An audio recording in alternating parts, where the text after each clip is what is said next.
శ్రీమాత్రే నమ. జయ గురు దత్తాత్రేయ నమ.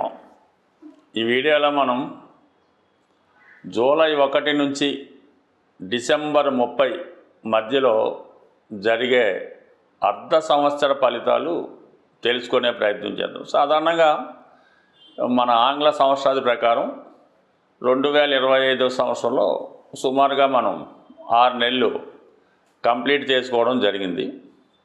సరే, ఈ మొదటి 6 నెలల్లో కొద్దిమందికి బాగున్నప్పటికీ మరికొద్దిమందికి ఇబ్బందులు.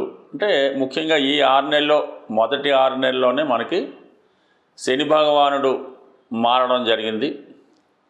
అలాగే గురుగ్రహం కూడా మారడం జరిగింది.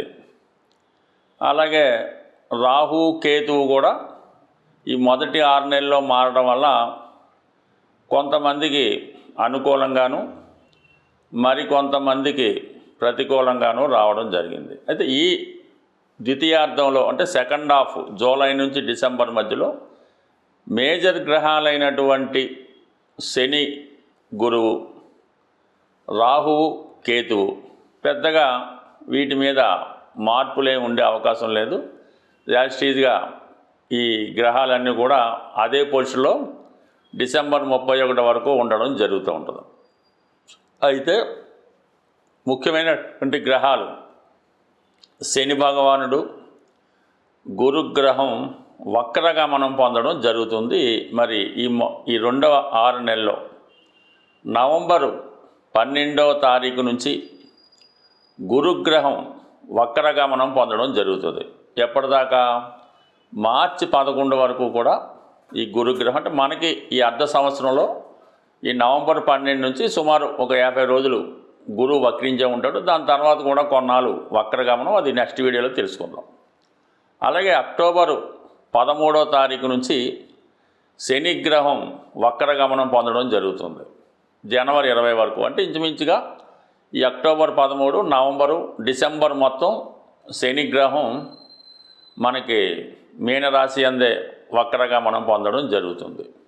అంటే ఈ వక్రగమనం పొందడం వల్ల కొంతమందికి అనుకూలంగాను మరికొంతమందికి ప్రతికూలంగాను మారడం జరుగుతుంటుంది. అంటే వక్రించిన గ్రహం ఏం చేస్తుందంటే తను ఉన్న స్థానం నుంచి 12వ స్థానాన్ని కూడా వీక్షించడం, అంటే అక్కడ ఫలితం కూడా ఇవ్వడం జరుగుతుంది. ఆ విధంగానే దృష్టి కూడా మరి ఈ 3 భావాల మీద అంటే శనికి ఉన్నటువంటి 3, 10 భావాలతో పాటు 7వ భావం యొక్క దృష్టి కూడా మారడం జరుగుతూ ఉంటుంది. అంటే డబల్ యాక్టింగ్ చేయడం జరుగుతూ ఉంటుంది. అలాగే గురుగ్రహం కూడా మనకి నవంబర్ 12 నుంచి వక్రగమనం పొందడం వల్ల ఇంచుమించుగా మళ్ళా బ్యాక్ వచ్చి ఫలితం ఇచ్చినట్టు కనబడుతుంటుంది. అయితే ఈ వక్రించిన గ్రహాలు ప్రధానంగా ఏం చేస్తాయంటే మనం ఒక మొదటి 6 నెలలు చేసిన ప్రయత్నాల్లో ఏమైనా విఫలమై ఉంటే ఈ గురువు వక్రించినప్పుడు మళ్ళీ ఇంకొకసారి ప్రయత్నం చేయమని ఆ గురుగ్రహం మనకి చెప్తూ ఉంటుంది. మనం ఏదో వివాహం కొరకో, ఉద్యోగం కొరకో, ఏదైనా ధనం కొరకో, సంతానం కొరకో ప్రయత్నం చేసి ఉంటాం. ఈ సమయంలో అంటే మంచుమించు జనవరి నుంచి అనుకొని మనకి నవంబర్ 11 వరకు ఏ ప్రయత్నం చేసినా విఫలమైంది. కాబట్టి గురువు వక్రించిన తర్వాత ఏంటంటే మళ్ళీ ఇంకొకసారి మనం ప్రయత్నం చేస్తే ఆ ప్రయత్నం నెరవేరే అవకాశం ఉంది.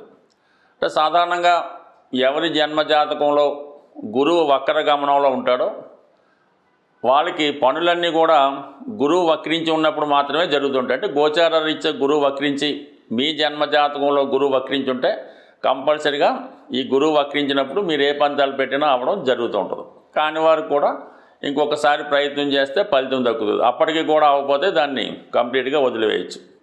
శని భగవానుడు కూడా మనకి అక్టోబర్ 13 నుంచి వక్రగమనం పొందడం జరుగుతుంది.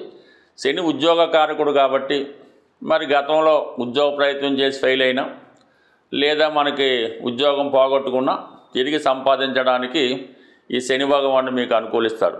అలాగే మీ జన్మజాతకంలో శని భగవానుడు వక్రించుంటే గోచార రీత్యా శని వక్రించినప్పుడు మీకు సాధారణంగా శుభ ఫలితాలు రావడం జరుగుతుంటుంది. అందుకనే చాలామంది గురుబలం పెరగాలన్నా శని బలం కావాలన్నా వారి జన్మజాతక ప్రకారం వక్రించిన టైం కొరకు ఎదురు చూస్తుంటారు. కామన్గా ఆ వక్రించినటువంటి సమయంలో చాలా వరకు వారి పనులు కూడా సక్సెస్ అవ్వడం జరుగుతుంటుంది.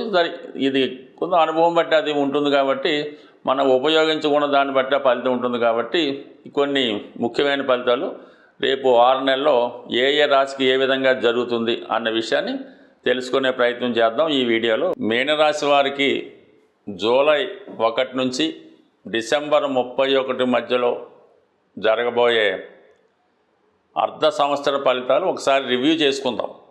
వీరికి ప్రస్తుతం జన్మశని నడుస్తుంది.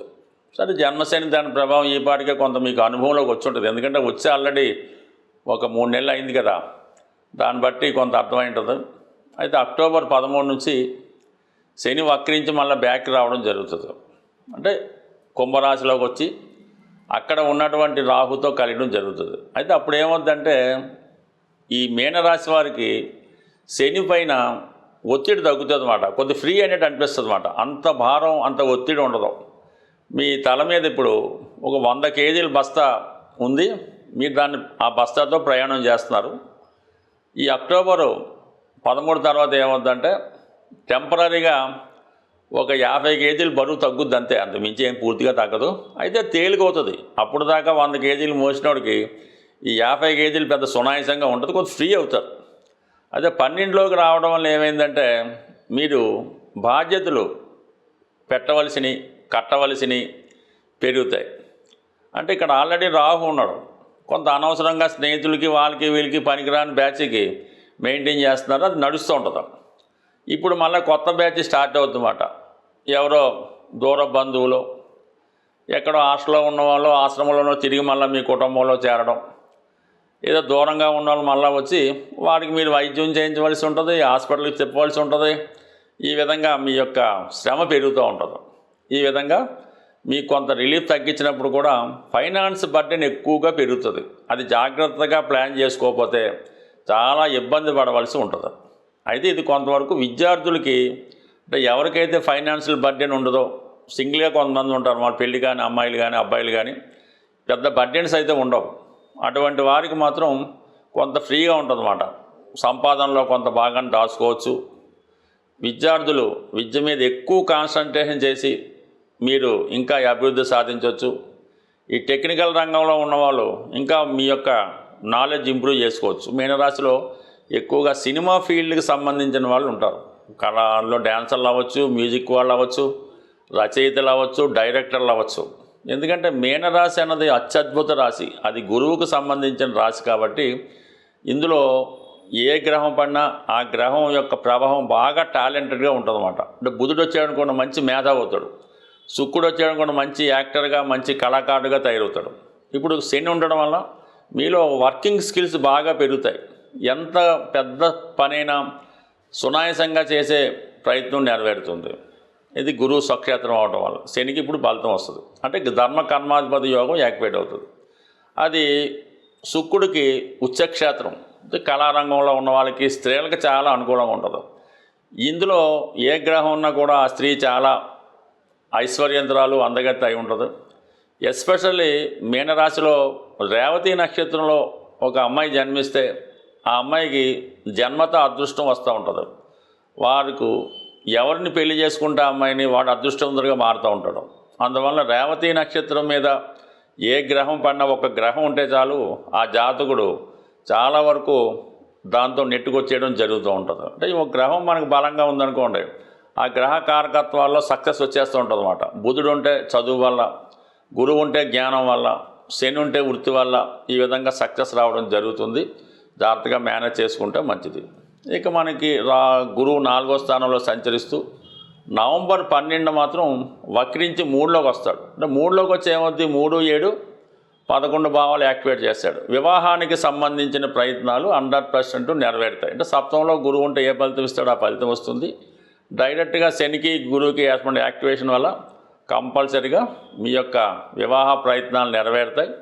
లేదా దూరంగా ఎడబాటుగా ఉన్నటువంటి భార్యాభర్తలు ఒకే చోట చేరి వారు ఉద్యోగం చేయడానికి కూడా అనుకూలమైన స్థితి ఏర్పడడం జరుగుతూ ఉంటుంది. సో ఈ కారణం వల్ల కంప్లీట్గా మీనరాశి వారు కొంతవరకు మరి ఫైనాన్స్గా వీరు జాగ్రత్తగా ప్లాన్ చేసుకుంటే మిగతా గ్రహాలన్నీ కూడా సహకరించడం వల్ల చాలా వరకు నెట్టుకు రావడం జరుగుతూ ఉంటుంది. తర్వాత మిగతా చిన్న గ్రహాలు కూడా ఈ రాశి వారికి ఫేవర్గా ఉండడం జరుగుతుంది. కాబట్టి మరి మీరు ఎటువంటి బలహీనతలకి లొంగకుండా జాగ్రత్తగా ప్లాన్ చేసుకోండి. ఏదైనా ఇన్వెస్ట్మెంట్ చేసే ముందు మాత్రం కొద్దిగా మంచి వాటిలోనే పెట్టుబడి పెట్టడం మంచిది తప్ప ఈ వడ్డీ వ్యాపారం చేయడం వాళ్ళకి వీళ్ళకి ఇస్తే మొత్తం నష్టపోయే అవకాశం ఉంటుంది. ముఖ్యంగా ఈ గ్రహాల స్థితిని గమనించినప్పుడు ప్రతి రాశి వారికి కూడా ఈ రాబోయే 6 నెలల్లో అంటే ప్రధాన గ్రహాలైనటువంటి శని భగవానుడు మీనరాశిలో ఉండడం, మరి రాహు కుంభరాశిలో ఉండడం, కేతు సింహరాశిలో ఉండడం, అంటే పాపగ్రహాలు ఏ రాశుల్లో ఉంటాయో ఆ రాశులకి సంబంధించినటువంటి పరిహారం చేసుకుంటే మనకి ఆ గ్రహాలు యోగిస్తాయి. శుభగ్రహాలు మనం పెద్దగా ఏం పరిహారం చేయక్కర్లేదు, అవి ఆటోమేటిక్గా యాక్టివేట్ అవ్వడం జరుగుతూ ఉంటుంది. శుభగ్రహాలు ఇచ్చే ఫలితాన్ని పాపగ్రహాలు అడ్డుకుంటాయి కాబట్టి మనం ఈ పాపగ్రహాలకి పరిహారం చేయవలసి ఉంటుంది. అదే ముఖ్యంగా ఎక్కువగా ఈ శని గురువు ఈ 2 గ్రహాలు ప్రధానంగా ఈ రాబోయే 6 నెలల్లో ప్రతి ఒక్కళ్ళ జాతకం మీద ప్రభావం చూపుతుంది. ఎందుకంటే వక్రించిన గ్రహం తన బలాన్ని విశేషంగా పెంచుకుంటుంటుంది అన్నమాట. ఆ కారణం వల్ల సహజ భాగ్య రాజ్యాధిపతులైనటువంటి ఈ 2 గ్రహాలు అంటే మనకి ఒక లక్ష్మీనారాయణ యోగం ఏర్పడినట్టు ఈ 2 గ్రహాలు మనకి ప్రభావం చూపుతూ ఉంటాయి. ఈ సమయంలో మీరు ఏం చేయాలంటే కళ్యాణం చేయించవలసి ఉంటుంది. అంటే ఎవరికి చేయించాలి?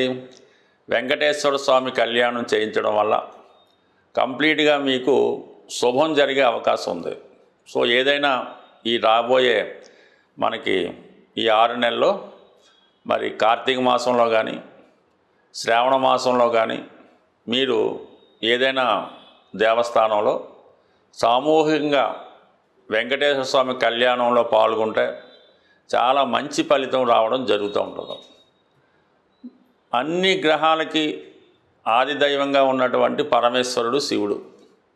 వీలున్న వాళ్ళు ఏదైనా ఒక పంచారామాలు కానీ ఇటువంటి శివుని యొక్క ముఖ్యమైన క్షేత్రాలు ఒక్కసారి దర్శించడం మంచిది. అంటే ఏ ప్రాంతంలో ఉన్నవాళ్ళు ఆ ప్రాంతంలో ఉన్నటువంటి దేవాలయంలో చేయడం వల్లే ఎక్కువ ఫలితం రావడం జరుగుతూ ఉంటుంది. సుమారుగా మనకి ఈస్ట్ గోదావరిలో ఈ ద్రాక్షారం చుట్టుపక్కల ప్రతి నక్షత్రానికి సంబంధించినటువంటి ఒక దేవాలయం ఉన్నది. ప్రతి నక్షత్రానికి ఒక దేవాలయం ఆ చుట్టుపక్కల ఊళ్ళో ఉండడం జరుగుతూ ఉంటుంది. ఆ విషయాన్ని మనకి ద్రాక్షారామం దేవాలయంలో డిస్ప్లే చేయడం కూడా జరుగుతూ ఉంటుంది. ఏ నక్షత్రం వారు ఆ నక్షత్ర దేవాలయాన్ని సందర్శించడం వల్ల వారి యొక్క దోషం కూడా పరిహారం అవుతుంటుంది. అవకాశం ఉన్నవాళ్ళు ఒక్కసారి మీరు ప్రయత్నం చేయండి. లేదు జన్మాంతరంగా మనకు బాగుండాలి, మన వంశం బాగుండాలంటే ఆ 27 నక్షత్రాలకి సంబంధించినటువంటి 27 దేవాలయాలు కూడా ఒకసారి మీరు ఒక నెలలోనో సంవత్సరంలోనో దర్శించడం వల్ల చాలా మంచి ఫలితం రావడం జరుగుతూ ఉంటుంది. సో ఇది మనం కష్టపడి సాధించబడిన ఫలితాలు. సూక్ష్మంలో మోక్షం రావాలి, చిన్న ప్రయత్నంతో విఘ్నేశ్వరులాగా మొత్తం ఫలితం రావాలనుకుంటే గోసేవను మించింది లేదు. మరి ఏదైనా గోసేవ అంటే ఆవుకి 2 అరటిపళ్ళు ఒక బెల్లం ముక్క పెట్టడం అయితే కాదు.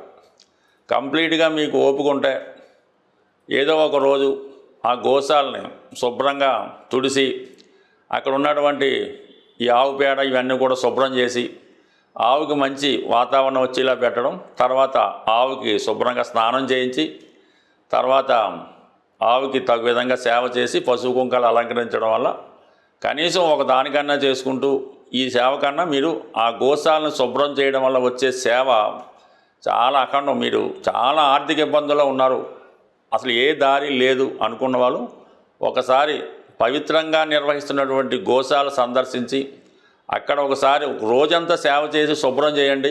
100% మర్నాడు నుంచి మీ ఆర్థిక పరిస్థితి ఏ విధంగా మార్పు వస్తుందో చూడండి. ఇది కంప్లీట్గా నేను ఛాలెంజ్ చేసి చెప్తున్నాను. ప్రయత్నం చేసి చూడండి, సక్సెస్ మాత్రం చాలా గొప్పగా ఉంటుంది. స్వస్తి.